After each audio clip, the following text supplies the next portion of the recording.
हर साल होली आती है, फिर हम सब जंगल में जाके, अड़ोस पड़ोस में जाके कोई हरा भरा दिखने वाला पेड़ को आगे पीछे की सोच न रखते हुए उसे काट डालते हैं। बाजू की गली में 5 फीट की होली तो हम 6 फीट की मनाएंगे, बाजू की गली में 6 फीट की तो हम 7 फीट की मनाएंगे, और फिर उस गीले पेड़ को जलाने के लिए घासलेट, पेट्रोल, डीजल आदि का इस्तेमाल करेंगे, और ना जले तो टायर और प्लास्टिक भी उसमें डाल देंगे। और कुछ लोग तो हद करते हैं कि घर के अंदर के फटे फूटे कपड़े, चड्डी, बनियान भी उसके अंदर डाल देते हैं।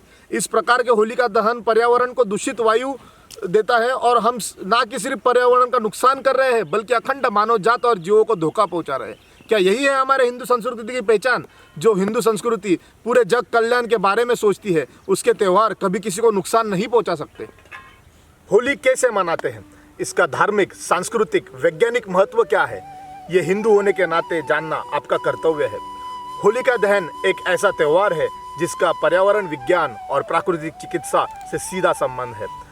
सबसे पहले होली में वही लकड़ियां जलानी चाहिए जो पेड़ों ने नीचे गिरा दी हो, जो पूरी तरीके से सूखी हुई हो, और उसे जलाने हेतु गोबर के कंडे और घी का इस्तेमाल करना चाहिए।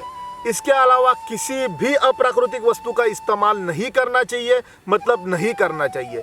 तब जाके घी जलने से प्राणवायु की उत्पत्ति होगी और वातावरण विष मुक्त होगा, जो कि इस ठंड से गर्मी के ओर जाने वाले मौसम में बहुत ही जरूरी है, और इस कोरोना काल में तो इसका तो अधिक महत्व है। होली जलाने से वातावरण में तापमान 50 से 60 डिग्री तक हो जाता है, जो कि वातावरण में उपस्थित विषाणुओं को मार देता है। होली की परिक्रमा लगाने से उससे जो ऊर्जा मिलती है वो शरीर के अंदर मौजूद विषाणुओं को खत्म कर देती है। इसके कारण होली इस बदलते मौसम में मनाई जाती है। होली जलाने के चिकित्सक गुणधर्म यही खत्म नहीं होते, बल्कि दूसरे दिन इस गोबर के कंडे और घी से प्राप्त हुई इस औषधि भस्म को चंदन, हल्दी और पलाश के फूलों का पाउडर बना के, लेप बना के दूसरे दिन होने वाले रंग पंचमी में इस्तेमाल करना चाहिए, जिससे हाल ही में बदले हुए इस ठंड के मौसम के कारण जो त्वचा निराश हुई है वो खिल उठती है और गर्मी के मौसम के लिए तैयार हो जाती है।